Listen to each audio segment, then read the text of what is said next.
Bileklik soran bir takipçimiz var. Hı hı. YouTube'dan. Hı.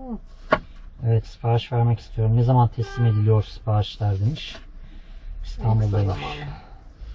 Evet. Belki yarın, belki yarından da yakın.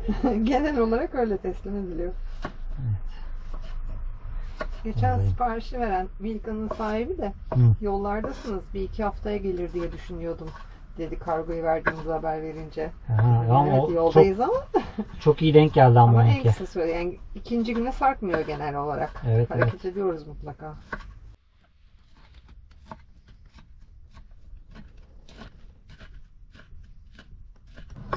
Evet, yazdım. Tamam. Yazıştık. Selam söyledi. Evet, selam. Link gönderdim. Kafasında belli bir model yokmuş.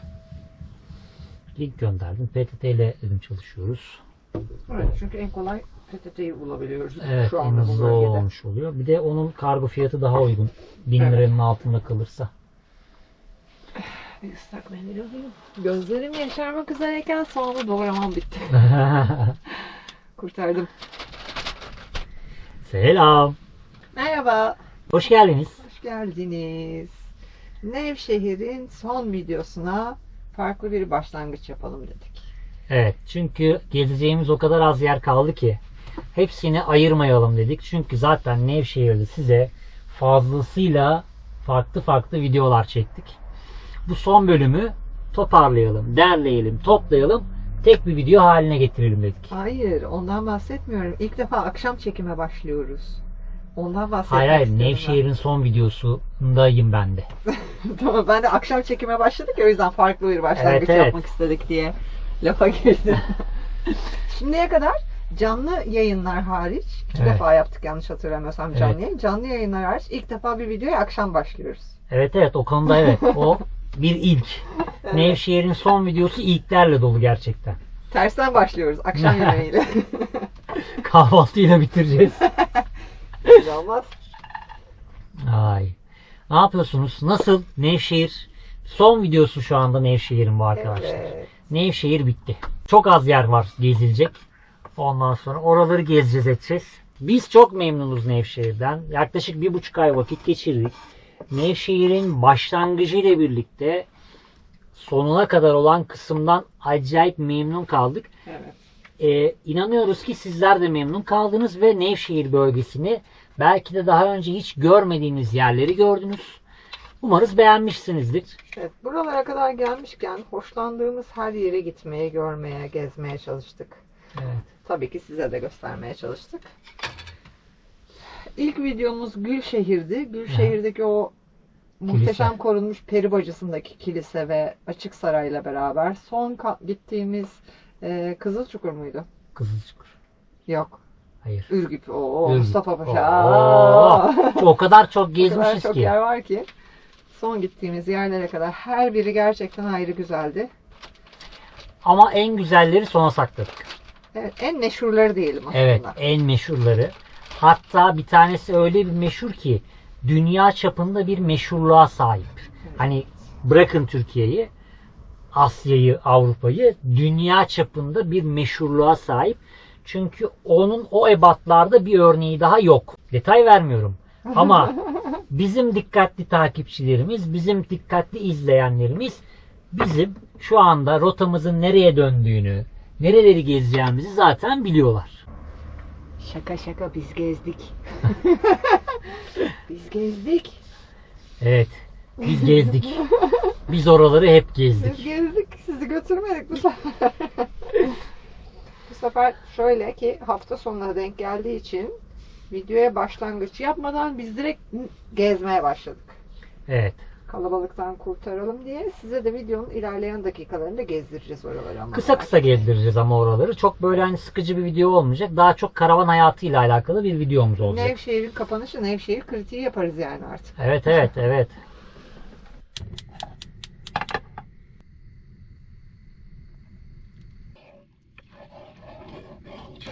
Ne yemek yapıyorsunuz Güller Hanım? Sulu köfte. Oh, oh, sulu selli yemekler. Sulu köfte. Patatesleri doğramayı unuttum. Bunu çevirdim bak. Aklım köftelere gidince patatesleri Ya. doğramayı unuttum. Ben doğrayayım mı? Yok ben doğrarım. Teşekkür ederim. Aşçının işine karışılmaz. Şimdi dostlar ben ufak ufak Nevşehir kritiği yapayım mı? Yap. İster misiniz? Bence önce herkes nereyi daha çok beğendiğini söylesin. Olabilir. En çok nereyi beğendiniz Biz Nevşehir'de? her yeri beğendiğimiz için. Yani bu Nevşehir'in sanırım 12. falan videosu. Çok video çektik Nevşehir'de ama gerçekten de daha da fazla çekilebilirdi. Patatesleri şu büyüklükte yapsam iyi mi? Çok küçük yaparsam dağılabilir. İyi. Çok büyük bir yer Nevşehir. Hani çok fazla gezilip görülesi bir yer var. Ve siz sevgili izleyenlerimizin de dediği gibi işte ben Nevşehir'e geldim ama buraları gezmedim ya da işte turla biz buralara gelemedik, buraları bize göstermediler falan. Ciddi zaman ayırmanız gereken bir yer. Evet. Yani sadece öyle gelip de işte 3 gün 4 gün vakit ayrılacak bir yer değil. Vakit ayırdığınız zaman sadece yüzeysel olarak bir şeyler görürsünüz. Ama Nevşehir'in özellikle Kapadokya bölgesinin tadına varamazsınız.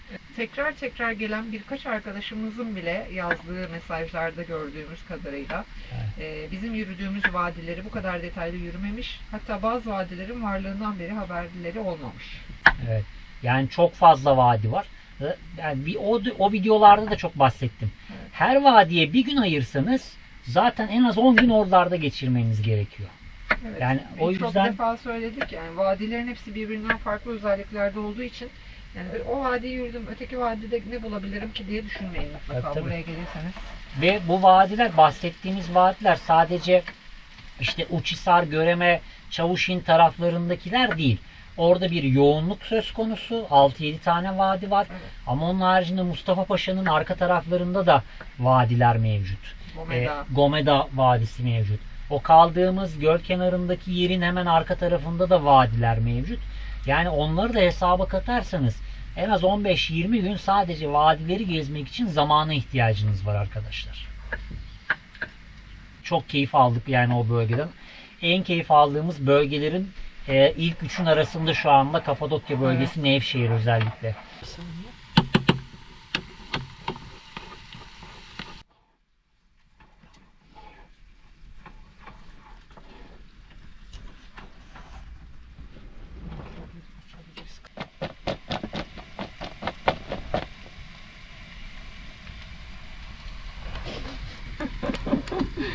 Hiçbir fırsatı kaçırmayan Tolga.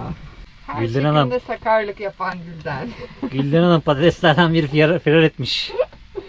Kaçtı patates.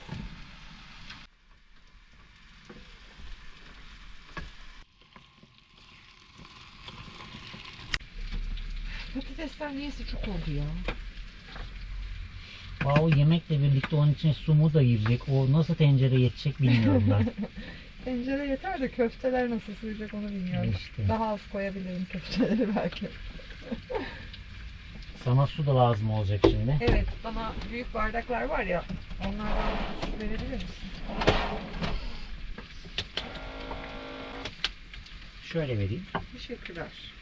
Artık biraz büyük tencere alsak iyi olacak sanki.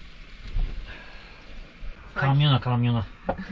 Kamyona inşallah. Ya bu tencere aslında çok ideal. Tam 2 kişilik yemek çıkıyor bunda. Çorba, yemek tam 2 kişilik oluyor. Yani ölçü alma gibi bir şeyin yok. Yani. Tencereye göre yaptığın zaman 2 kişilik.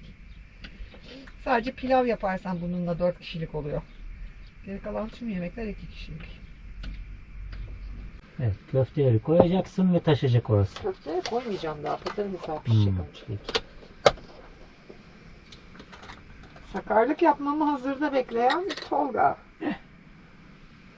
Mola mı? Bitti mi? Bitti. Gel bakalım. Pişecek şimdi kendi kendine. Gel bakalım o zaman. Hoppa. Şöyle Max'ten geçebilirsem hemen. Gözüm de orada. Ya Nevşehir bitiyor, üzülüyoruz. Evet ya, ama yeni şehirler bizi bekliyor. Evet. Tahminleriniz varsa alabiliriz. Son video bu. Ben size ufak bir tüyo vereyim. 2 tane ile yakınız. Bunlardan bir tanesi Kayseri, bir tanesi Niğde. Aslında Aksaray'a da çok yakınız ama Aksaray'ı biliyorsunuz gezdik. O yüzden Aksaray devre dışı kaldı. Niğde ya da Kayseri. Tahminleri lütfen yorumlara yazın. Tahminlerinizle birlikte iki şehir içinde tavsiyeleriniz varsa yine yorumlarda belirtirseniz şimdiden listemize eklemeye başlarız. Evet. 11. 11. Geriye kaldı 70. 11'e geçeceğiz. 10 bitti. Evet. Olsun, 11 de biter. Geriye 11 kaldı olacak 70. yani. Kaldı 70 valla. Sanıyorum 8-8,5 ay mı oldu? Yani 8. aya giriyoruz ve 11. şehirdeyiz. 81 il Türkiye turu çok güzel devam ediyor. Bakalım ileride bizi neler bekliyor? 11. şehirde neler yaşayacağız? Nasıl olacak? Nasıl gelişecek? Bunların hepsi birer muamma. Ya bu turda çok daha keyif alıyoruz aslında. Yani kendi adıma söyleyebilirim. Önceki yaptığımız turlarda kıyı sınır şehir turu da dahil olmak üzere birazcık belli bir rota üzerinde hareket ediyorduk ve sapmamaya çalışıyorduk. Şimdi Evet. görmek istediğimiz her yer için o şehirde döne dolanına devam ediyoruz ve o şehrin insanlarıyla, doğasıyla, hava şartlarıyla daha fazla vakit geçiriyoruz ve bayağı buralı oluyoruz yani aslında. Tabii. Yani her iklimine tanık oluyorsun zaten her şeyden önce. Hani insanına dokunuyorsun, iklimine tanık oluyorsun. O insanların oralarda ne şartlarda yaşadığını görüyorsun. Evet. Şimdi bizim Bursa'da şu anda havalar ısınmaya başladı bile ama Nevşehir'de halen daha montlarımızı koyamadık kenarlara. Evet. Yani Sadece öğle saatlerinde birkaç gün o da güneş gördük Evet. şimdilik. Yani artık yaz geldi ama tabii canım, bölgesel olarak çok değişiyor iklim gerçekten. çok farklı gerçekten. Ve günün her saati, Nevşehir için özellikle söylüyorum. Günün her saati başka bir mevsim yaşıyorsunuz. Bir anda hava kapatıyor. Dolu fırtınayken işte 2 saat sonra bir anda güneş açabiliyor. Evet. Rüzgar yüzünden, yağmur yüzünden balonlar uçmaz dediğimiz günün sabahı günlük güneşlik bir havaya uyanıyoruz. Çok değişik bir havası Enteresan, var. çok güzeldi. Ya ben diyorum hani kaçıncıya söylüyorum bilmiyorum. Nevşehir'i çok beğendim. Çok keyifliydi. Evet. Max'in bir dünya Nevşehir'de arkadaşı oldu. Evet. Abisi oldu Nevşehir'de. İnsanları çok güzeldi. Çok, Her çok. tanıştığımız insanla bol bol sohbet ettik. Bir sürü insanla tanıştık aslında yani. Bazı Evet. şehirlerde olmaz ya öyle de. Evet, Yani bir evet. merhabalaşamazsın bile. Aynen. Sevgili Patili dostumuzu Pak- yuva bulduk Pakize'ye. Pakize geçti hayatımızdan birine hep şehirde. Ya. Yolumuzu kesti Pakize bizim. Çok Evet. perişan haldeydi. O mesela unutamayacağımız anılardan bir tanesi. Kesinlikle. Hele onun homurtusu. Homur homur Pakize. Ya karavan hayatımızın en gürültülü günüydü Pakize'yle olan gün. O gittikten sonra daha iyi anladık. O sessizlik oldu ya böyle akşam olunca Max Evet, yaptı. evet. Homur. Çok, ama o da güzel bir canlı. İşte kaybolmuş, sokaklara düşmüş. Neyse ki çok kısa sürede hemen bir yuva bulunabildi. Evet. Bakalım. Güzeldi ya. Bilmiyorum. Çok güzel anılarla ayrılıyoruz her şehirden. Her şeyi bizim için çok farklı. Evet. Çok keyif alarak geziyoruz. Kesinlikle öyle. Ya buralardan ayrılıyor muyuz? Yani farkındaysanız bakın 10. şehir bitiyor. Evet. Her şehrin son videosunda böyle bir hüzünleniyoruz ve Evet. hani acaba ne desek, hani nasıl konuşma devam etse diye birbirimize bakıyoruz ara sıra. Yani şehirlerden ayrılmak bir burukluk yaratıyor İşte bayağı bize. o ortamda yaşamaya başlıyorsun aslında. Ne kadar süre Evet. kalırsan kal. Bazılarında bir hafta kaldık sadece. Hızlı hareket ettik. Bazılarında işte Nevşehir gibi 1,5 ayı bulduk Evet. herhalde burada. Antalya keza öyleydi. Yani alışıyor insan buralara. O yüzden ve işte mesela bu doğa oluşumlarını Kapadokya bölgesi için özellikle söylüyorum bu videoda. Bu doğa oluşumlarından o kadar çok keyif aldık ki ayrılınca buna benzer yerler görmeyeceğimiz için Evet. biraz da aslında şey oluyor böyle. Ya buraları bırakıp gidiyor muyuz ya falan diyoruz kendi kendimize sürekli. Ama daha güzel yerler bizi bekliyor. Evet. Türkiye'miz güzel. Her metrekaresi ayrı güzel. Daha 7,5-8 ay olmasına rağmen sanki Aynen. yeni çıkmış gibiyiz. Sadece 10 şehir, 11. şehire Evet. geçeceğiz bakalım. Sizin desteklerinize ayrıca çok teşekkür ediyoruz. Evet. Nevşehir'de gerçekten çok güzel destek oldunuz bize. Hem bileklik satın alarak hem tasmalarımız. YouTube'daki tabii hem tasmalarınız hem bileklikleriniz hem YouTube'daki destekleriniz gerçekten hepsi çok çok çok değerli. Evet. Bazı videolarımızda bazı şeyleri yanlış anlayan takipçilerimiz var. Muhtemelendir ki videoyu atlayarak izlediklerinden kaynaklanıyor. Evet. Çünkü Bazı kelimelerimiz yanlış anlaşıldığı için enteresan yorumlar aldık birkaç tane de bu bölgeyle Evet. ilgili. ya en çok şeye takıldım ben. Çok alakasız bir yorumdu çünkü. Hı hı. Video devam ediyor. Ben sizin videolarınızı artık para vererek mi izleyeceğim? Ha, evet. Abi böyle bir şey yok ki.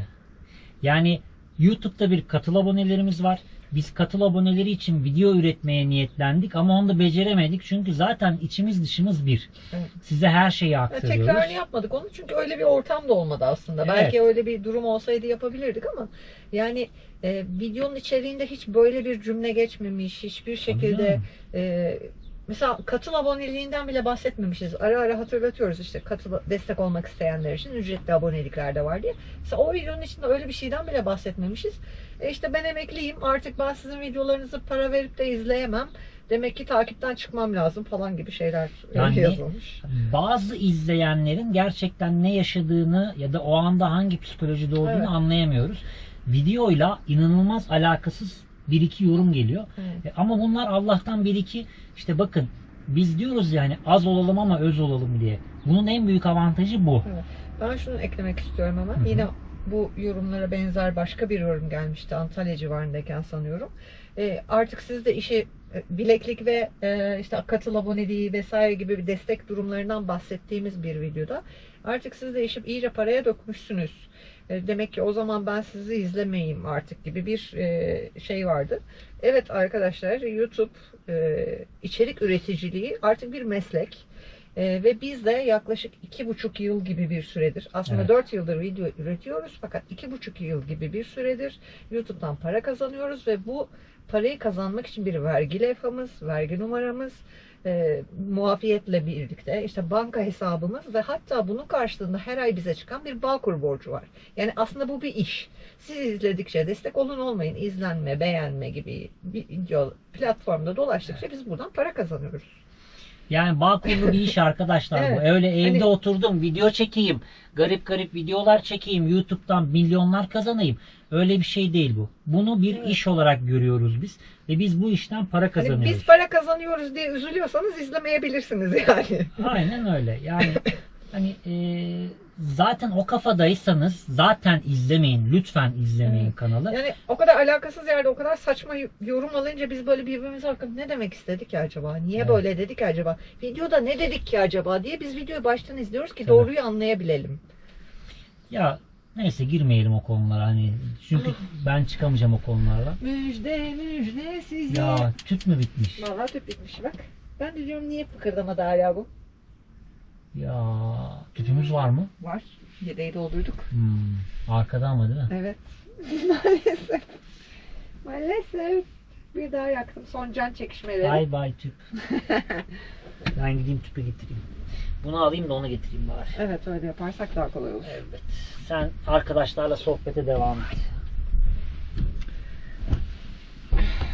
Yani bu genel herkes için söylemiyoruz tabii ama böyle enteresan yorumlar alınca da insan bir ne oluyor ya ben ne dedim ki neyi böyle anladılar ki gibi bir düşüncelere dalıyoruz haliyle. Acaba diyoruz ağzımızdan bir videoda yanlış bir şey mi çıktı? Gerçekten böyle bir şey mi söylendi? Sonuçta 2 kişi konuşuyoruz ve her an söylediğimiz şeyi hatırlamayabiliriz. Ya demeyecektim de hadi diyeyim. Yırtık pırtık eşortmanlarımla bir video çekmişim. 10 yıllık belki eşortmanlarla. Tabii canım bizim bir kere Zaten- en yeni kıyafetimiz 7 yıllık. Dur. Zaten dediğin gibi en yeni kıyafetimiz 7 yıllık falan. Öyle bir sponsorluk vesaire cartcurtumuz da yok. Tamam mı? Ki şimdiye kadar Kendi çalmadık. yağımızla kavruluyoruz. Bileklik satıyoruz. YouTube'dan kazancımız var. Arkadaş bir tanesi yazmış ki demiş ki zengin özentisi. Hani o kelimeyi söylemeyeyim ben de. Zengin özentisi demiş. Lan neyin zengin özentisi? Gel değişelim şartları gel buyur sen yaşa. Zengin özentisi. Evet, o anlama gelen O anlama gelen bir cümle. yazmış. Evet. İşte çöp toplama videosu da çekin de işte şu markayı da etiketleyin de falan gibi enteresan şeyler yazmış. Yani insanların kafa yapısını anlamak Ne yaşıyorsun değil. arkadaş? Ne yaşıyorsun sen? Böyle şeyleri ciddiye almıyoruz ama işte insanın aklında yer ediyorlar tabii haliyle. Ya Benim için özellikle ben şunu söylemek Evet. istiyorum. Benim için orada kullandığı o cümle bizimle o kadar alakasız bir şey ki 45 kilo, 47 kilo civarında bana ne kadar şişmansın demiş gibi hissediyorum ben Aynen öyle dediği öyle. zaman. Gerçekten o kadar alakası yok ki. Ciddiye almıyoruz bu gibi şeyleri. Ama işte böyle bazen mesela arkadaşlarımızla falan toplandığımızda bu gibi şeyler oluyor. İşte şey soruyorlar, hani kötü yorumlar gelince ne yapıyorsunuz? Gülüp geçiyoruz. Ama Ya. bir ana olarak anlatıyoruz bunları. tabii. Ve zaten hani kötü yorum gelmiyor. O yorumlara Evet, da evet. baktığımız zaman bir tanesi Ya çıkmış o öyle. kendi bakış açısına göre öyle görmüş, öyle düşünmüş ya da öyle hissetmiş olabilir. Ama baktığında mesela bir tane YouTube'umuzda yorumu var. Bizim ne kadar videomuzu izledi, bizi ne kadar anladı. Bizimle değilsin. Yani çok da şey yapmamak lazım. Tabii canım. Çeşit çeşit insan var. Herkesin anlayabileceği şey kapasitesi kadardır deyip konuyu geçiştiriyoruz. Evet. Ocağı da açmışsın. Ocağı da Teşekkürler. açtım. Ricalar. Ya işte öyle dostlar, enteresan olaylar, enteresan işler. Ama bunlar tabii ki çok da şey yaptığımız şeyler değil. Tabii ki mevzu hakaret pozisyonuna geldiğinde o zaman işin içine avukatlar giriyor. O bambaşka bir seviyeye gidiyor. Şimdiye kadar öyle bir şeyle karşılaştık. Evet, neyse ki o kadar densiz takipçilerimiz olmamışlar. Hep diyoruz işte az olalım, öz olalım, tertemiz insanlarla beraber olalım. Şehirlerine gittiğimizde merhabalaşıp, tanışıp kahve ikram edelim ya da onlar bize kahve ikram etsin. Hep savunduğumuz şey buydu. Ve güzel insanlar topluluğu olduğunuzu biliyoruz, görüyoruz. O yüzden size bir kez daha teşekkür ediyoruz. Evet. Videonun altına yazdığınız her yorum için de ayrı ayrı Evet. tek tek hepinize buradan da teşekkür ediyoruz. Son dönemlerde yorumlara cevap vermeye bazen geç kalabiliyoruz çünkü gerçekten hızlı hareket ediyoruz ve bazı bölgelerde internet problemi yaşadığımız için hem fotoğraf çekimi hem video çekimi gibi gün içinde yorumlara bakamayabiliyoruz ama genellikle 2 gün içerisinde en geç cevap En vermiş geç cevap oluyoruz. vermiş oluyoruz. Evet. En geç cevap vermiş Aklımız oluyoruz. orada kalıyor. Hani telefonunuza mesaj gelir, bir arkadaşınızdan bir şey olur ve dönemezsiniz bir anda ama aklınız onda kalır, geri dönmek istersiniz ya, tam o durumda oluyoruz. Bazen gece yatmadan önce telefonu elimize alıp yazmak istiyoruz ama saat geç oldu. Şimdi telefonlarına bildirim gider. Gecenin köründe bildirim sesi olmasın diye gerçekten akşamları yazmıyoruz bazen. Abi YouTube yorumuna cevap yazmıyoruz ya. Gece saat Evet. 11.30 oldu diye. Yani. Öyle ama yani benim telefonuma mesela bildirim gelsin istemem o saatte. Yani. Gecenin bu saatinde. İşte. Enteresan tipleriz biz de. Ne yapacağımız. Kaynamaya başlarken kısacağım bunu aldım çünkü gerçekten çok oldu. Bileklik üretimlerimiz devam ediyor. Tasma üretimlerimiz de devam ediyor. Birçok dostumuz bizim yönlendirmemiz sayesinde renk seçeneklerine karar veriyor. Beğendiğiniz bir bileklik modeli vardır ve sevgili patili dostunuzda da aynı bileklik modelinin farklı rengini istersiniz.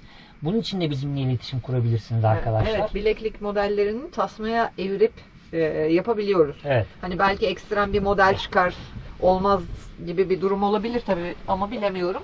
Çünkü hani tasmada esnememesi lazım falan filan. Evet.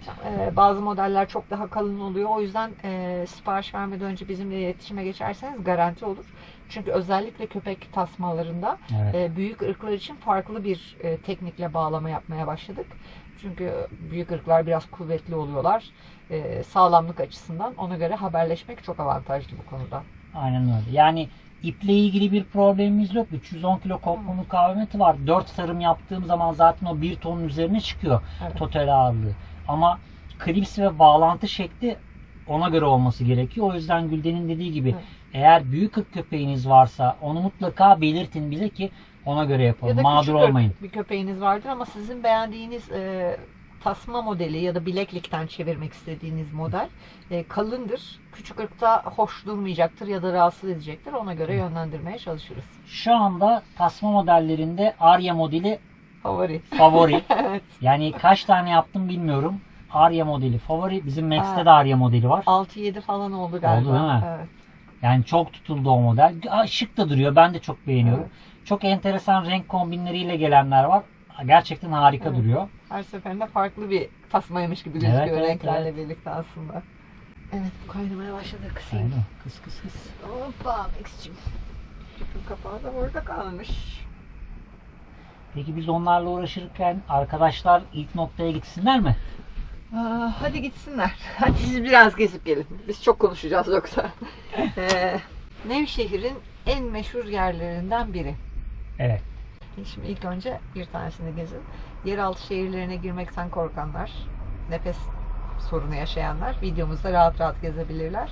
İlk önce gezeceğiniz yer Kaymaklı Yeraltı şehri. Biz çok sevdik. Zaten Çok videodaki sevdik. konuşmalarımızdan anlayacaksınız.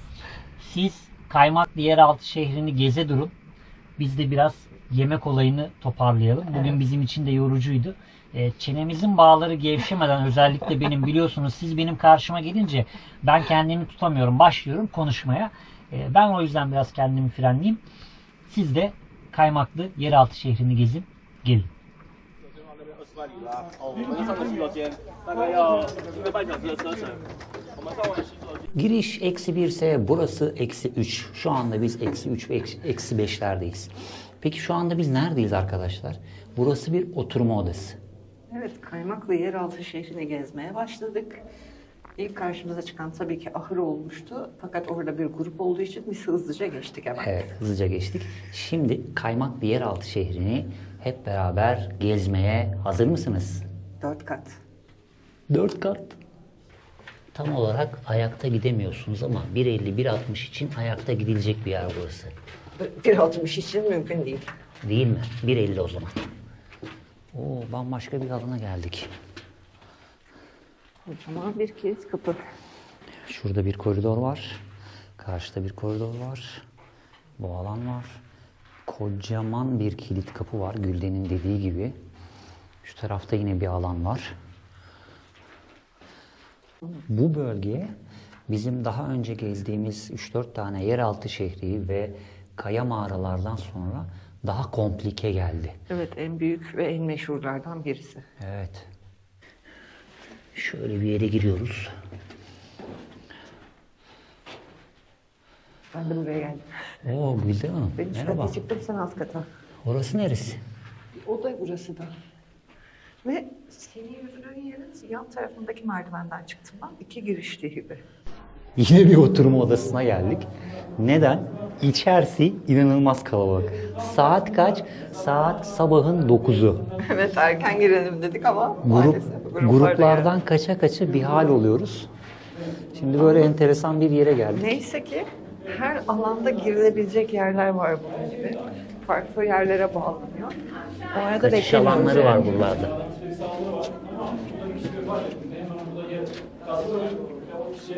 Ama alta indik. Grubun altına indik. Çok kalabalık, aşırı kalabalık. Kalabalıklardan kaçmak için bulduğumuz her tünele giriyoruz. Evet. Şöyle bir tünele girdik. Aşağıda ışık yok ve karanlık ve bayağı derine gidiyor. Işığı Ben kapatmak. de kararttım iyice. Evet. Aslında alt katlar var yine. Buraya kışın gelin gezin. Yazın gelirseniz gezme mantığınız şu olur. Sanki böyle bir pazara girmiş ve akıntıya kapılmış ve devam ediyormuşsunuz gibi oluyor. Evet. Devamlı bir curcuna, devamlı bir bağırış çağırış. Biz alışkın değiliz böyle kalabalığa. Bilmiyorum ne yapacağız. Önümüzde bir 50 kişilik bir grup vardı. Tam biz onlar gidiyor diye peşlerinden girdik. Arkadan bir o kadar kalabalık daha bir grup geldi. Hemen buradaki tünele kaçtık. Evet, bir ara boşluk bulup devam etmeye niyetimiz var. Bakalım inşallah. Biz yine kalabalıklardan kaçıyoruz. Çok kalabalık ya. Ördek yürüyüş. Ördek yürüyüşüyle devam. Yine başladık ördek yürüyüşüne. Tatlım geliyor musun? Evet. Geliyorum. Önden yürüyenler de emin olamayınca yavaş yürüyeyim dedim. Böyle kalmak pek hoş olmaz çünkü. Bu arada. Sonunda bir boşluk yakaladık. Biraz nefes alabileceğiz. Oo, merdivenli iniş. En sevdiğimiz. Kafaya dikkat. Nereye sonu merdivene çıktık. Yan tarafta da tünel ve odalar buldum da oraya Evet, bakıyorum. şu yan tarafa çıkıyor. Şu tarafa çıkıyor. Bir ara boşluk yakaladık. Evet. Keyifli keyifli geziyoruz. Alan çok aydınlatması bir tık karanlık. Ve ışıkları öyle bir yerleştirmişler ki insanlar kör olsun diye. Evet, direkt gözüne vurduğu için etrafı seçmekte zorlanabiliyorsun bazen. Bu alanda öyle bir hissiyat var ki normal şartlarda labirentlerde gezerken böyle hani kaybolmuş hissiyatı yaşarsınız ya. Burada yok. Ve kilit taşının devasallığına bakar mısınız? Kocaman. Gülden kaldı. Kaç yere birden girişi var ya? Evet. Bu taraf rota dışı normalde. Alta şu tarafa, o tarafa ve şu tarafa da orada bir yol var. Hani yerden size hep tüneller kilit taşı diyoruz ya, sürgü taş. Bakın. Şu anda görevini yerine getiren bir kilit taşı bu. Burayı kapatmış. Ya bilerek kapattılar Yani. ya da gerçekten kapalı. Alan inanılmaz büyük. Yani her yere giden odalar var ve hiç kendinizi kaybolmuş gibi hissetmiyorsunuz. En azından bende uyandırdığı hissiyat öyle. Evet.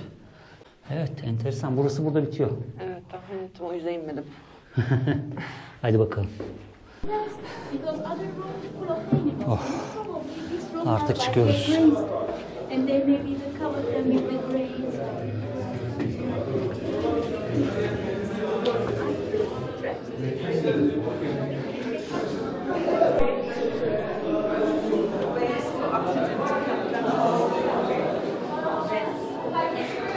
Saat kaç biliyor musun? Kaç? 10.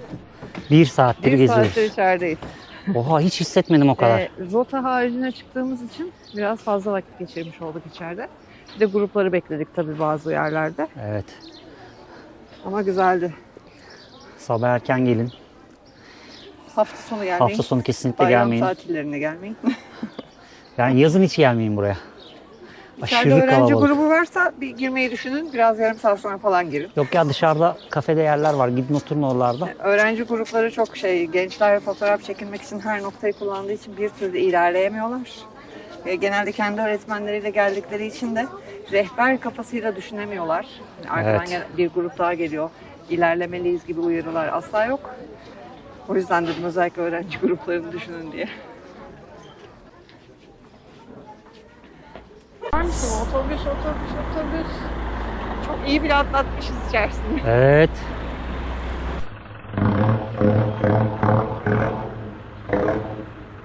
Sabah o kadar erken çıktık ki kahvaltı etmedik. Kahvaltı yapmadan direkt. Şimdi poğaça yemeği. Kolay gelsin. Bak, Max Paşam bizi bekliyor. Aradan çıkarmış kafayı. Ama gürültüye bak, daha buraya kadar geliyor. Gel. Bizi beklemiş bu çocuk, uçtu bizi beklemiş bu çocuk. Uçtu beklemiş, beklemiş. Isır yanaklarını, ısır. Isır yanaklarını Durma Max'in. diyor, durma, mıncıkla sev. Sev beni, mıncıkla. Evet. Buranın bir güzel tarafı, bu otoparkta gece konaklayabiliyorsunuz. Evet. Ön taraf otobüslerin durduğu yer. Orada sakın durmayın. Sabah cinnet geçirirsiniz. Arka tarafında gibi bir otopark olmuş. daha var. Şehirler arası otobüs terminali gibi olmuş şu anda. Evet ön evet, taraf. çok fena. Arka tarafa gelin. Gece kalın. Gayet sessiz, sakin de bir yer. Kameralar da var. Güvenlik kısmında da bir problem yaşamazsınız. Ve 150 lira sadece yeraltı şehri için otopark parası var. Onu veriyorsunuz. Bu kadar. Evet, konaklamak için ekstra bir ücreti gerek yok. Evet. Neden sabahın köründe gezdiğimizi anlamışsınızdır herhalde. Gece burada kaldık çünkü. Yemeğimiz mis gibi koktu. O zaman yemek güzelini alalım mı? Evet, masayı kuralım. Gezip geldiniz mi? Nasıl? Beğendiniz mi? Kaymaklı yeraltı şehri nasıldı? Biz bayıldık. Yorumları yapmayın. Yorumları yapmayın kaymaklı yeraltı ile ilgili. Tamam Videonun mı? sonunda yapsınlar zaten. Evet. Çünkü bir kıyas yapmanızı istiyorum. Evet. Biz yaptık o kıyası. Bakalım siz nasıl yorumlayacaksınız? Ben merak ediyorum. Buyurun. Daha önce gezip görenler varsa onlar yorumlarda belirtebilir. Ama daha önce girmemiş, işte ne bileyim, ya Tolga benim klostrofobim var, ben giremem öyle yerlere ama gerçekten güzelmiş, gezdirdiğiniz için teşekkür ederiz derseniz de yorumlarda bunları lütfen yazın. Çünkü sizin oraya bıraktığınız yorumlar çok değerli. Masayı kurmaya devam edelim. Belki sadece teşekkür etmeyecekler. Niye karışıyorsun insanlara? Ne diyebilirler ki mesela? Yani ben olsam teşekkür ederim bizi gezdirdiğiniz için. Emeklerinize sağlık, ayaklarınıza sağlık, nefesinize sağlık derim. Diyorlar zaten de. Tamam. Hani bunu yazın demek. Tamam yazmayın. Gülden kızdı. Yazmayın. Evet. Yani onu ağzıma Onu almışsın. aldım. O zaman onun bir tanesini ver. Ben burada hazır kendi çatalımı bir daha kirletmeyeyim. Tamam. Ben burada tutuyordum kendi çatalımı da. Şöyle Şimdi yapalım. bunun yanına salata da olabilir. Ay salata diyorum ya. Turşu. Turşu da olabilir, yoğurt da olabilir. İkisi de olur mu? İkisi de olur. Neden olmasın? Turşu için tabak alıyorum.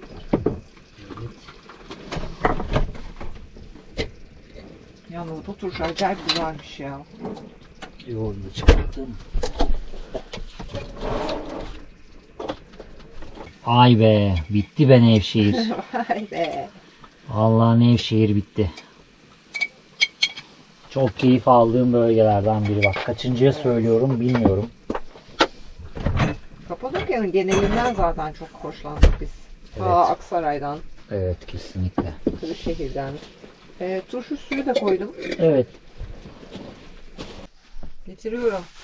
Getir. Sıcacık sıcacık yiyelim. Hemen kapattım. Kapattığım gibi getirdim masaya. Vay. Bayağıdır yememiştik ha. Evet. Bayağı oldu. Hoppa. O zaman ben bu çocuğa da bir güzellik yapayım. Al. Yatağa pati vurma sesini duydun mu? Evet. Ne? Bana mı? Yap hadi Tolga diyor. Hadi Tolga. Bakalım. Biraz sana biraz bana sonra sana tekrar. Hoppa. Fark ettim.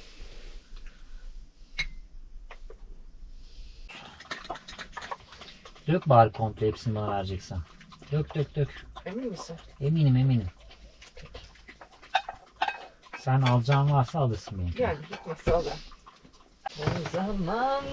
O zaman afiyet olsun. Çok Bize acıktık. afiyet olsun. Siz Kaymaklı'yı gezdiniz ama sıradaki durağınız neresi biliyor musunuz? Derinkuyu yeraltı şehri. Evet.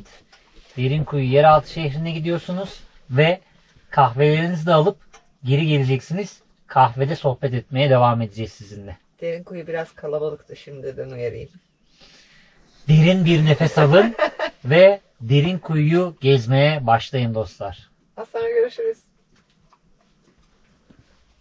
Bir diğer gezi noktamıza geldik. Yalnız hemen hemen bütün sokakları ücretli otoparka çevirdikleri için biraz yer aradık. Çünkü bir önceki yerde zaten 150 lira verdik. O yüzden ücretsiz bir park alanı bulduk. Şimdi yürüyeceğiz biraz. Evet, karavanımızı bıraktık. Birazcık yürüyeceğiz. Birazcık Sonra. on. Azıcık. Azıcık yürüyeceğiz. Hemen şu karşısı. Burada Ki meşhur yeraltı şehrini son videoya bıraktık. evet. Yani arkadaşlar Nevşehir'in kapanış videosuna hepiniz hoş geldiniz. Nevşehir'in sonuna geldik. Vay arkadaş. Ve Nevşehir'in kapanış videosunda bu özel yerlerle yapalım istedik. İkisi de gerçekten birbirinden güzel. Şimdi ikincisini gezeceğiz. Yalnız burada Üzümlü Kilise diye bir yer daha var. Kilisenin otoparkı ücretli. Kilisenin içi ücretli.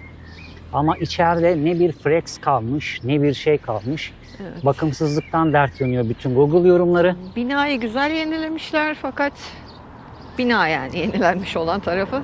İçerisi çok fazla hasar almış ve maalesef bakım namına pek de bir şey yapılmamış. Evet, zaten binayı dışarıdan da görebiliyorsunuz. Evet. O yüzden oraya içeriye girmeyeceğiz ama hemen önünden geçeceğiz az sonra.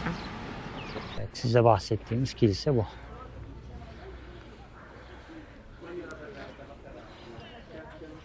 Kilisenin önünde anlam veremediğiniz bir şekilde develer var. Buraya geldiğiniz zaman deve turu da yapabilirsiniz. Neden yapmak istersiniz onu bilmiyorum ama. Az önce birisi şuradan yürüyordu işte deveyle böyle etrafa baka baka. Evet.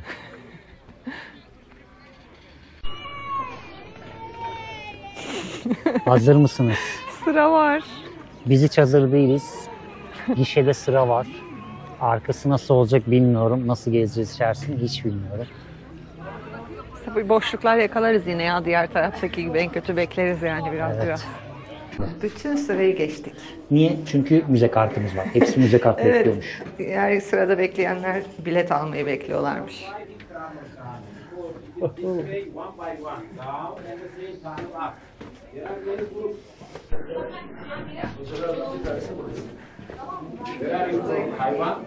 Derin kuyuya geldiğiniz zaman pozisyonunuz bu arkadaşlar.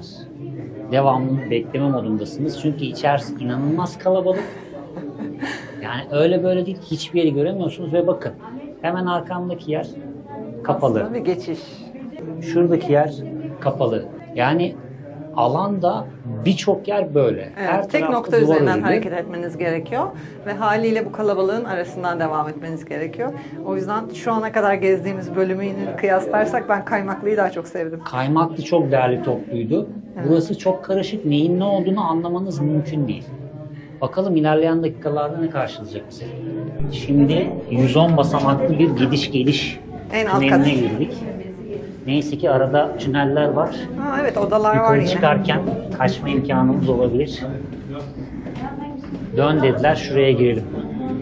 Gelenler mi var? Gelen var. Kaç.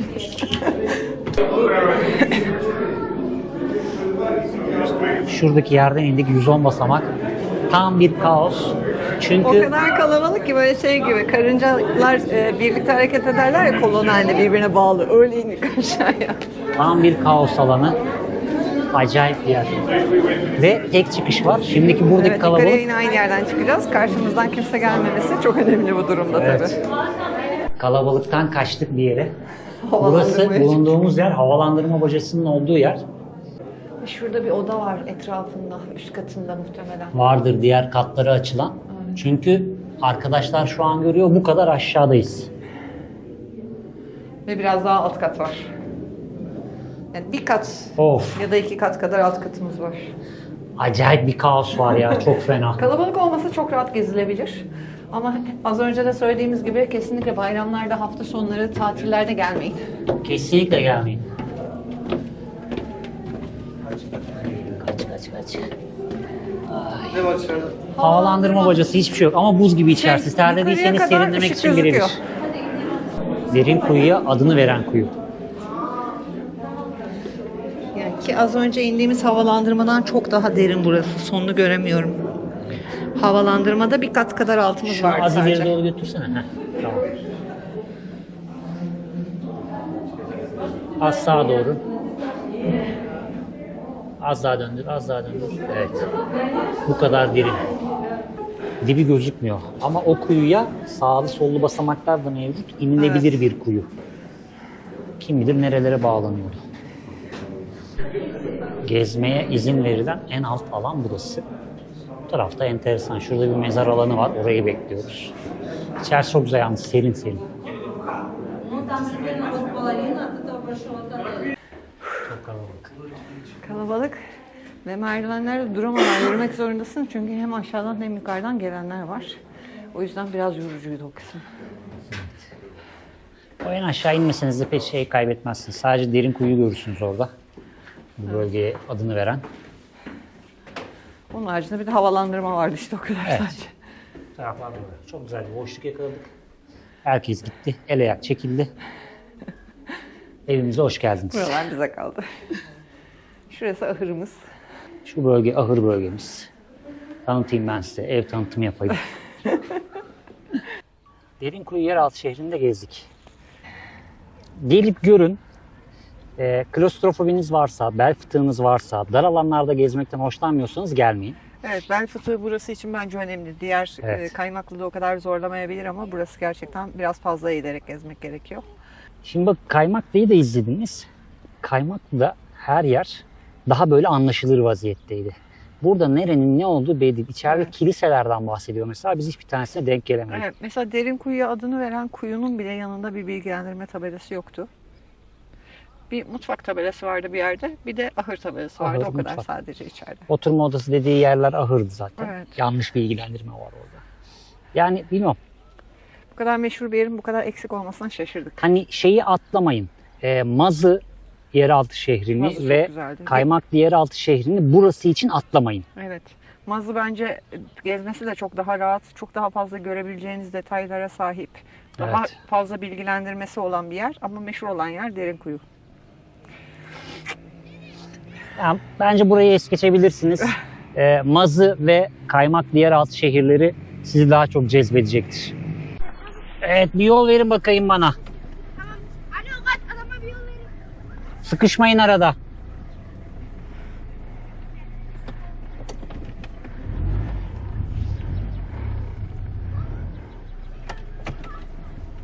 Gençler.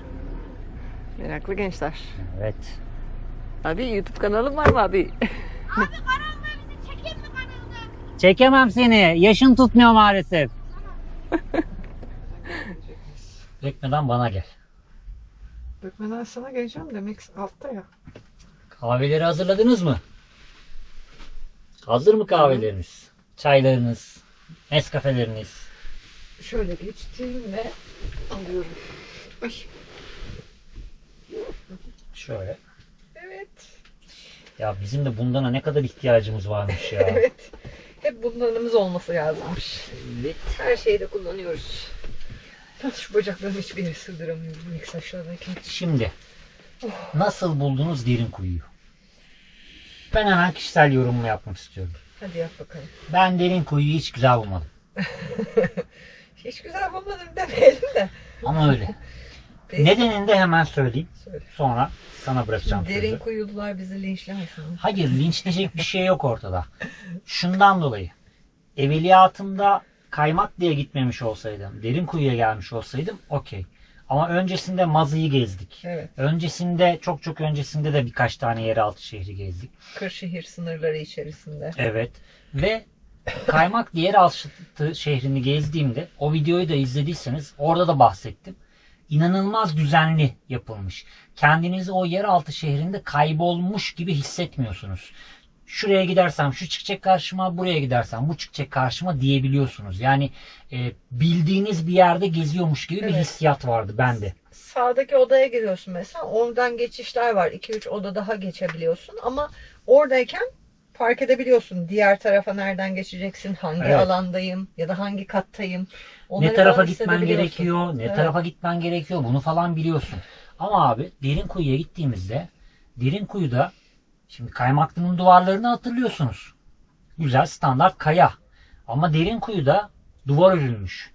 Öteki tarafa duvar örülmüş. Öteki tarafa yığma taş örülmüş. Oraya bir şey yapılmış. Buraya bir şey yapılmış. Girişlerin çoğu kapatılmış aslında. Belki o açık olsa yine Kaymaklı'daki hali olabilir. Her Yani- oda, yani hep bir oda yerler gibiydi. Evet. Mesela tünellerden geçerek devam ettiğin yerde hiç anlamıyorsun kaç kat aşağı indin. Değil mi? O dönerek indik ya bir Evet, tüneli evet, hatırlıyorsun. Kaç kat aşağı indiğini anlamıyorsun. Oda göremiyorsun.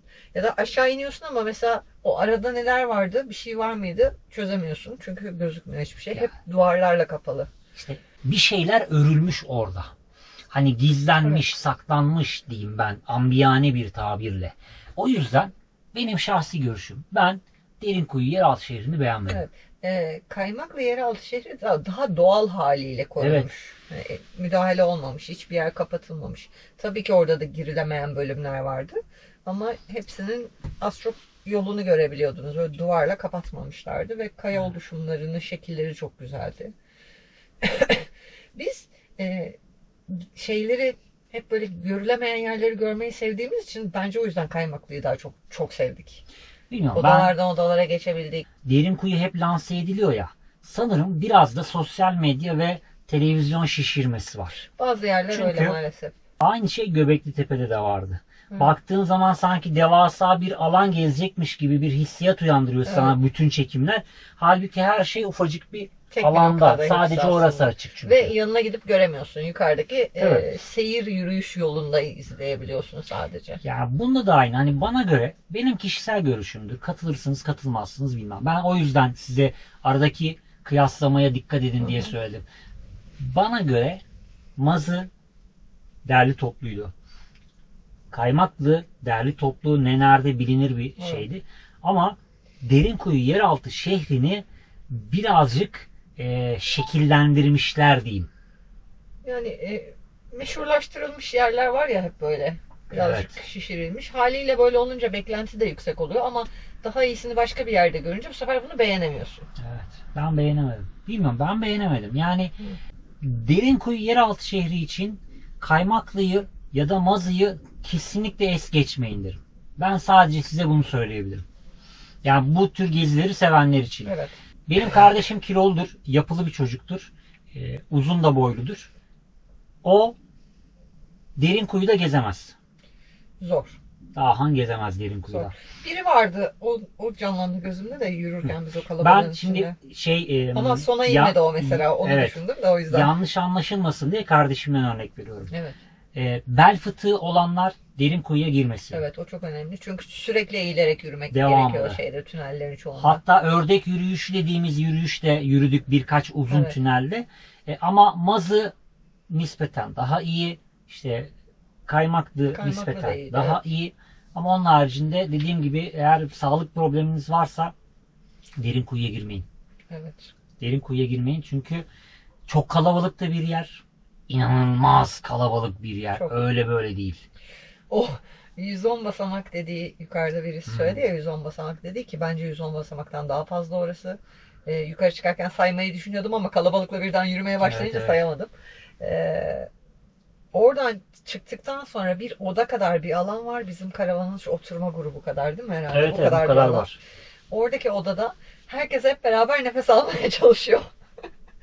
Çünkü Oksijen bitti ya. sürekli yarı bel, yani böyle L şeklinde eğilerek yukarıya Bak. doğru yürüdük. Şu pozisyondasınız. Evet. Yarı bel ve dizler kırık. Plank mı deniyor ona? Yok. Çok Yani tamam, alakasız çok bir şey. alakasız oldu. Yarı dizler kırık, bel kırık. Böyle yürüyorsunuz ve merdiven çıktığınızı düşünün. Aynı zamanda merdiven çıkıyorsunuz ve bir kalabalıkla birlikte çıkıyorsunuz. Yavaşlayıp durayım bir nefesleneyim gibi bir şansınız yok. Çünkü arkanızdan da insanlar yürüyor, önünüzden de insanlar yürüyor. Ve aynı zamanda o yol gidiş geliş olduğu için yukarıdan birisi gelmeden çıkayım diyor, bir aceleyle yukarı çıkılıyor. O küçücük bir alanda bir 15-20 kişi olduk değil mi bir anda? Nefes nefese herkes çok yorulmuş merdivenlerden çıkarken. Herkes nefes almaya çalışıyor. Sonra Tolga dedi ki buradan yan tarafa geçelim çünkü oksijen tükendi. Gerçekten Evet öyle ya. bir durum oldu orada.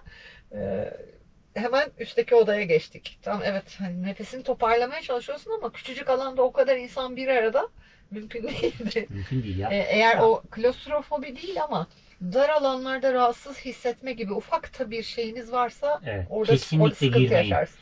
Gerçekten problem yaşarsınız. Bir de aşağıda sesinize kimi duyuracaksınız? Yani Yok. hani sizi birilerinin taşıyıp yukarı çıkartma gibi bir Mümkün olanağı falan da yok. Aman ha diyeyim. Yani bu söylediklerim benim tamamen Derinkuyu için. Diğerlerinde problem yaşayacağınızı zannetmiyorum. Evet. Eğer klostrofobiniz yoksa.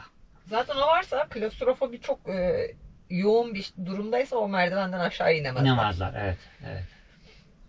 Ya öyle dostlar. Nevşehir'in son videosunu dedik ki 2 tane en ünlü yeraltı şehrinde bitirelim. Bu arada Derinkuyu yeraltı şehri dünyanın en büyük yeraltı şehri olduğu söyleniyor. Evet. Birçok yeri açık değil. Sadece 4 kat mı gezilebiliyordu? 8 kattan oluşuyor. 4 katı gezilebiliyor ama böyle hani şey gibi düşünmeyin. Her 4 katta da dolaşabiliyorsunuz gibi düşünmeyin. Evet. Mesela üstte 2 kat kadar falan gezdik biz. Birkaç oda vardı geçişlerde. Sonra aşağı indik, bir kat gezdik ve en dibe indiğimiz yer vardı bir de sadece. Evet. Böyle çok oda değil her kat. Evet, Aşağı indik komple. Farklı bir şey var. Yapısal farklı şekli var. bir yapısal şekli Ama var. tabii şimdi içeride orada dönerken fark edemediğimiz için şey yapamıyorum, net söyleyemiyorum ama Kaymaklı yeraltı şehri de aslında 8 kat ve 4 katını gezebiliyoruz. Mesela Kaymaklı daha büyük hissettiriyor. Evet. Odalar, o odadan bu taraftaki oda kompleksleri, yani sanki böyle bir ortada bir salon gibi, örnek vereyim, bir oda var. Burada başka odalar var, ondan ona geçiliyor. Ama buranın haricinde yine aynı katta, bu tarafta yine aynı şekilde odalar var. Bu tarafta yine aynı şekilde odalar var. Metrekare olarak tek kat bazında daha geniş bence. Kaymaklı'nın benim beğendiğim taraflardan bir tanesi oydu. Çünkü bulunduğunuz alanda etrafınız daha geniş. Evet. O yüzden Kaymaklı'yı hani klostrofobiniz yoksa Gülden'in biraz önce dediği dar alanlarda biraz sıkılıyorum diyorsanız Kaymaklı'da gezersiniz. Evet. Şeyde o yok. Derinkuyu'da. Derinkuyu'da o yok. Mazı'da da Derinkuyu'da gezebilirsiniz. Mazı hatta şey olabilir. Hiç yeraltı şehrine girmediyseniz ilk gireceğiniz şehir bence orası olabilir. Çünkü geniş, ferah, yönlendirmeler çok iyi. Daha küçük bir yer. Hani o darlanma hissini yaşayacak mıyım, yaşar mıyım, sıkıntı yaşarım gibi düşünenler için bence Maz'ı deneme şeyi olabilir. Zaten gördüğünüz önceki videoda 10 dakikada gezdik. Evet, 11 dakikada. 11 rekor dakika. kırdık. Ve yine de her yere girip çıktık orada. Evet, bütün odalarına girdik. 5 dakikada yani. git çıkarsın yani. Hani direkt şeyi takip et, rotayı takip Aynen et, 5 öyle. dakikada çıkarsın. Yani darlanabileceğiniz bir yer değil. Odaları geniş, ferah. Bir önceki videomuzda paylaştık orayı sanıyorum. Tavanları yüksek, Evet, böyle sıkıcı bir yer değil yani. Aynen. Çok keyifliydi orası da. Dur, yoruldum. Çok yemek yedik ya, şiştim çok. Ay. Vay be bitti. Sırada 11. şehir var. Nevşehir bitti. Sırada 11. şehir. Bakalım neler bekliyor bizi. Güzel şeyler bekliyordur inşallah. Şimdiye kadar gezdiğimiz bütün şehirler, güzel şeyler gördük. Aynen. Güzel şeyler yaşadık. Güzel insanlarla tanıştık. Bundan sonrası da öyle olsun inşallah. İnşallah bakalım. Tabii bu süreçte kanalımıza ve bize destek olmak isterseniz dostlar, el emeği ürettiğimiz tasmalardan, el emeği mi? Karavanımıza ve bize destek olmak isterseniz el emeği ürettiğimiz bilekliklerden ve sevgili patil dostlarınız için tasmalardan satın alarak bize doğrudan destek olabilirsiniz. Onun haricinde YouTube katıl aboneliğine üye olarak da destek olabilirsiniz. İyi ki varsınız. İyi ki varsınız. En güzel destek aslına bakarsanız ve bizi daha fazla motive eden destek. Şimdi bunlar maddi gelirler. Olmazsa olmaz. Çünkü hayatımızı idame ettirmemiz gerekiyor. Çünkü tek gelir kaynağımız bizim bu işler. Evet. Bileklikler ana geçim kaynağımız. Yan gelirimiz de YouTube'dan gelen gelirimiz. Ama bizi en çok motive eden şey sizlerin yazmış olduğu yorumlar. Kesinlikle Ben okurken öyle. keyif alıyorum. Evet. Ben inanılmaz keyif alıyorum okurken. Çok güzel yorumlar yazıyorsunuz. Çok güzel anekdotlar ekliyorsunuz yorumlara. Cansınız, ne diyeyim daha. Ben Sen az, kaldın. önce, ben az önce iyi ki varsınız dediğim için Olsun, ben de detaylandırdım. ya benim bugün gözlerim gitti ya, acayip şey. Aydınlık karanlık, aydınlık karanlık oldu ya. Evet. Bir de günlerdir hep bulutlu havaların peşinde. Yeraltı şehrinden çıktıktan sonra o birden güneşle karşılaşmak benim gözlerimi mahvetti. Biz o yeraltı şehrinden çıkarken o tam kapıdan dışarı çıkmadan önce bir 5 dakika geçirecektik orada. Gözler alışacaktı değil mi? Evet. Böyle bir gözlerim şey oldu bugün. Bulanıyor. Bulanık görüyorum gibi oluyor. Ama o şeyden de etkisi var. Sevgili dostlar, biz bugün sabah saat 7.30'da falan kalktık. Evet. 8.30'da yeraltı şehrine girdik. Kahvaltı yapmadan gezmeye başladık. Aynen öyle. Kahvaltı yapmadan İyi gezdik. ki de öyle yapmışız, yoksa kalabalıklara iki tarafta birden yakalanacaktık. Biz Kaymaklı'dan çıktıktan sonra karavana giderken kameraya çekmediğimiz bir Evet. açıda yeraltı şehrinin girişi gözüküyordu. İçeride bir kuyruk vardı zaten biz çıkarken. İçerideki kuyruk dışarıya Evet, ve merdivene kadar taşmış. Otopark alanı zaten bayağı şehirler arası terminal gibiydi. Evet. Yani o kadar çok otobüs vardı ki. Biz çıktıktan sonra 7-8 tane falan otobüs vardı. Ama ondan sonrası tam bir karmaşaydı yani. Çok doğru bir zamanda girmişiz. Biraz o yüzden yorgunluğumuz var sabah erkenden kalkıp Evet, gezmeyle birlikte. Evet, Gülden'in dediği gibi sizi Nevşehir'de en çok etkileyen yer neresiydi mesela? Ya da işte bizim gezip eklemediğimiz yerler de oldu Nevşehir'de. Hani ben şurasını çok beğendim dediğiniz, bizim videolarımızda olmayan ya da ne bileyim ya keşke şuraya da gitseydiniz dediğiniz ki Şuraya da gitseydiniz diyebilecekleri yer olacağını zannetmiyorum ama ha işte ben yani şöyle ücretli kiliselerin bazılarına girmedik. Evet. Birkaç böyle favori diyebileceğimiz yerlerde ücretli olduğu için oralara girmedik ama onların haricinde bir Aşk Vadisi'ne inmedik. Onu da yukarıdan zaten gösterdik Evet. bir videoda. Orada yürüyüş yapmadık sadece. sadece vadinin içinde yürümedik ama vadinin üst çeperinde yürüdük Emmex'i gezdirmek için Oraya defalarca. yürümedik çünkü orada olduğumuzda engelsiz karavan bartularla birlikteydik Evet. yukarıda. Onlarla birlikte vakit geçirdik. Zaten bütün vadileri de size gösterdiğimiz için oraya da böyle bir üstten ufak bir gösterdik sadece. Onun dışında başka gezmediğimiz yer yok diye biliyorum ama belki de vardır kıyıda köşede kalmış. Şimdi belki de var hani bizim bilmediğimiz. Belki de Olabilir. vardır. Sen en çok nereye beğendin? Hadi bakalım ben sana söyleyeyim. Nevşehir'de mi? Hı hı. Nevşehir sınırları Ben içerisinde. Kılıçlar Vadisi'ni beğendim. Evet.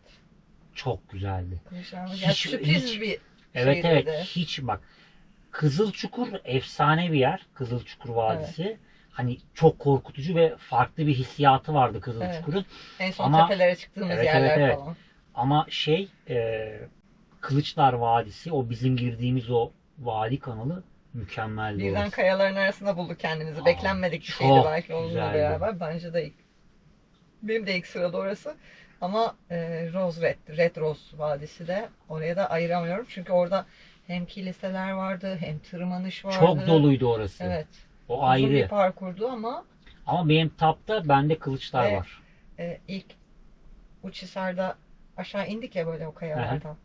Ben o kayalardan aşağı indim. Sonra Red Rose Vadisi'nde tepeye tırmandım. O tepeye tırmanışın zaten onda Ya inanılmaz ben- takdir ettim ben Benim seni. için çok özel noktası var galiba. Evet, var. Yani sen şimdi Dağcılığa doğru adım adım gidiyorum ben. az kaldı. Bir iki seneye çözeceğiz o işi. Şimdi Gülden'le normal dümdüz bir patika yolu, 3 dakikada yürüyeceğiniz bir patika yolu. Ben yarım saatte yürüdüm Gülden'le. Biz ilk tanıştığımız Evet. zamanlarda. Yarım saatte yürüdüm. 3 dakikalık bir parkur. Yani dümdüz yol. Dümdüz yolu. Düz de değil de. Düzdü. Tamam yol düz evet ama aşağısı uçurum işte deniz var aşağıda kayalar falan var. Yani yürüdüğün yol düz evet doğru Evet, söylüyorsun. yürüdüğümüz Şu yol birkaç düz kayadan eğriydi. geçiyorsun falan böyle ama ben o kadar şeydim ki böyle ben şehir merkezinde doğmuş büyümüş. Rampası bile olmayan yollarda vakit geçirmiş biri olarak toprak Ya. yollarda ve o kayma hissiyatı var çok bende işte Evet. takip eden arkadaşlar biliyorlardır. İnmekten o yüzden çekiniyorum zaten her yerden. Basacağım her yerin benim sağlam olması lazım. Ve her adımda her basacağım yeri kontrol etmekten haliyle ilerleyemiyorum. Tolga yürürken Tolga'nın adımlarını takip ediyorum mesela bir süre. Ama Tolga'nın ayağı önde yanlışlıkla böyle bir hafif kayarsa falan o. O zaman duruyoruz. O zaman duruyoruz ya. Kesinlikle bir 5 dakika. Hadi Hele bir tatlım orası inersin. eğimliyse falan böyle. Bir şey yok falan. Eğimliyse ve yanında şey varsa, Aa. yükselti varsa ben böyle iyice oraya mı bassam, buraya mı bassam, şöyle yoklayıp kontrol etmeler falan. Çömelerek falan gidiyor böyle. Ama Ama işte burada Kapadokya'da sen diyorum ya sana kendini aştın. evet, gerçekten öyle. Yoksa o mesela Red Rose Vadisi'nde tepeye tırmandığımız o yamaç, Evet.